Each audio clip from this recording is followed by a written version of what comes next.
Here is the simple fact. We have all been told a series of lies about the war in Ukraine, and I think it's worth cataloging those lies to understand it and then understand exactly what the truth is.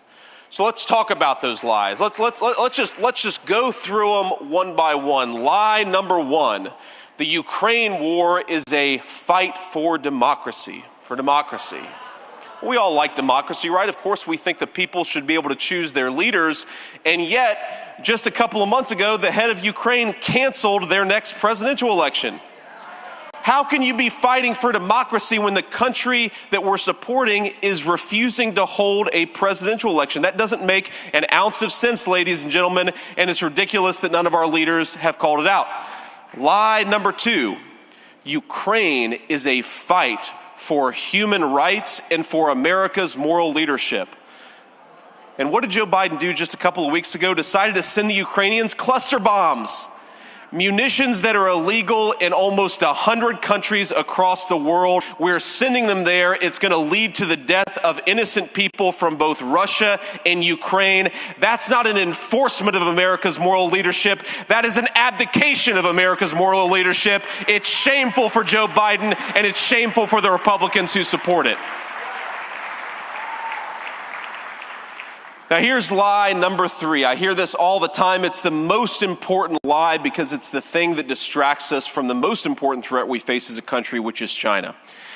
Lie number three is that if we defend the Ukrainians against the Russians, then we will send a message to China that they can't mess with Taiwan, they can't mess with the rest of East Asia. That's a joke, ladies and gentlemen. We all know, look, the people who are doing this, the people who are most in support of our Ukraine policy, they're like that guy Uncle Rico from the movie Napoleon Dynamite. Did anybody see that movie? They're always reliving the glory days. They are constantly trying to fight the next war because the last one was such a disaster. Think about it.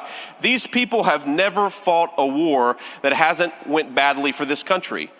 I'm 38 years old. I'm older than most of you. As I understand, there's a lot of college students out there. At least I hope if you're a college student, I'm older than you as 38. If you're still in college, you're 38 years old, it's time to find something else to do. But ladies and a lot of the parents out there nod their heads. Yeah.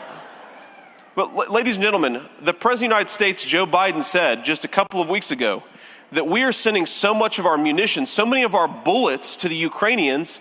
That's why we had to send them cluster bombs. Well, what do the Chinese care more about, my friends? Do they care about us thumping our chest? Do they care about Uncle Rico talking tough about another country in the world? Or do they care about whether America has enough bullets to fight the next war? Well, that's an obvious answer. China doesn't care how tough we talk. They don't care how tough we act. They care about how strong we are. And if we're sending so many of our bullets to Ukraine that we can't preserve them for our own troops, that is a disaster. Our message is clear to Joe Biden. Stop sending our bullets to the Ukrainians. We need them right here at home for our own Marines, our own soldiers, and our own troops.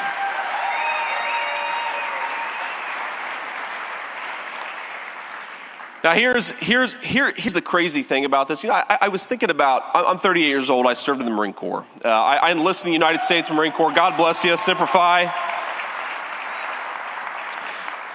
I enlisted in the Marine Corps in the summer of 2003, right after we invaded Iraq. And what I remember is that on my block, on McKinley Street in Middletown, Ohio, there were two kids who graduated from high school, and both of us enlisted in the United States Marine Corps. That's patriotism. That's the patriotism that exists in the heartland of this country. But think about this.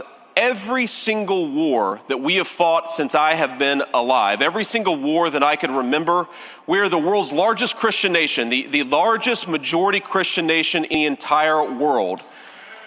Amen. And every single time that we've fought a war, it has led to the decimation of the Christian population in the place we go and fight. Did the Marines and soldiers sign up for that? Did they sign up to destroy the Christian population of Syria, of Lebanon, of Iraq? No, I don't think so. They signed up to fight for America's national security interests. And we've got a group of leaders who are so intent on what's going on 6,000 miles away that they're ignoring what's going on right here at home. And it's time to tell them enough is enough.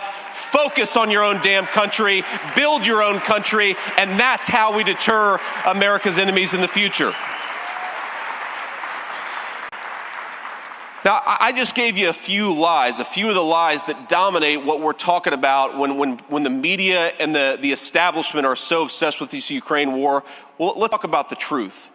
If every reason they tell us that we're fighting over there, that we're sending hundreds of billions of dollars to the Ukrainians is a lie, what is the truth?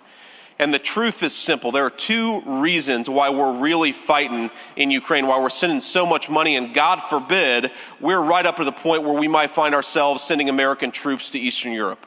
Right? Joe Biden just called up a lot of reservists, send them to Eastern Europe.